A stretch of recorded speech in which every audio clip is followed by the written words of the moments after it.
ચલો ready start.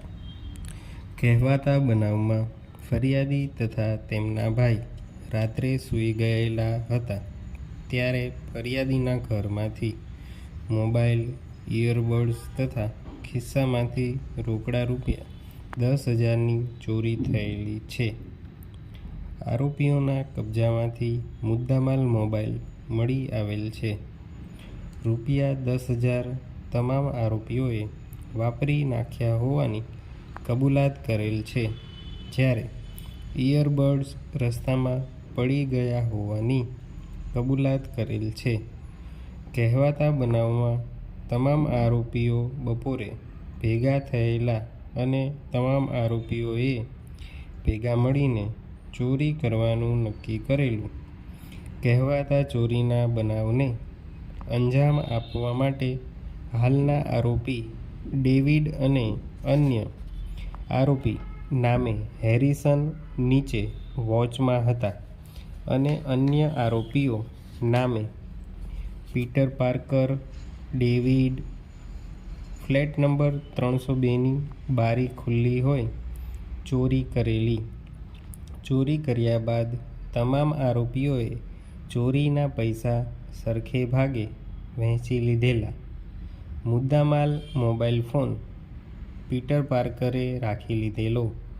હાલના આરોપીઓએ ફ્લેટની નીચે વોચ રાખીને અન્ય આરોપીઓને ચોરી કરવામાં મદદ કરેલી છે. પેરા. બીજું કે કહેવાતા ગુનામાં તમામ આરોપીઓએ તારીખ 21/9/2024ના રોજ મધ્યરાત્રિએ મળસ્કે ગુનો આચર્યા બાદ તમામ આરોપીઓ એપીએમસી માર્કેટ આવેલા અને આરોપી હેરિસન આરોપી વિન ડીઝલના ઘરે ગયેલો.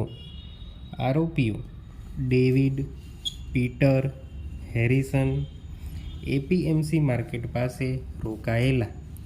ત્યારબાદ કેપ્ટન અમેરિકાએ આરોપીઓને ટીપ આપીને જણાવેલું કે આયર્નમેન નામની વ્યક્તિ સવારે માર્કેટમાં પૈસા ઉઘરાવવા આવે છે અને આ પૈસા ઉઘરાવી XYZ નગરપાલિકા માર્કેટમાં જાય છે. આ આયર્નમેન જ્યારે નીકળે ત્યારે ફોનથી જાણ કરવા જણાવેલું.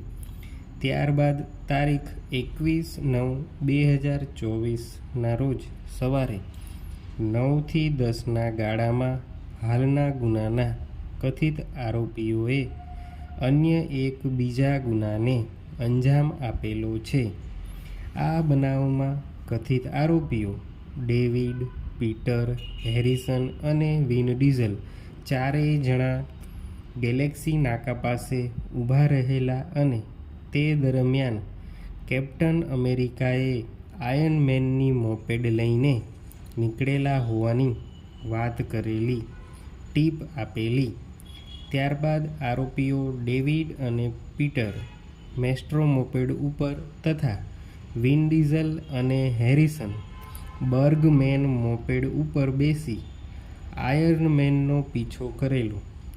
આરોપીઓ હેરિસન તથા પીટરે ઉતરી આયર્નમેનની મોપેડ પાસે જઈ પીટરે મોપેડની સીટ ઊંચી કરી આરોપી હેરિસનને ડિક્કીમાં મૂકેલા રોકડા રૂપિયા 1,50,000ની ચોરી કરી પોતાની પાસે રાખી તમામ આરોપીઓ ન્યૂયોર્ક તરફ જતા રહેલા.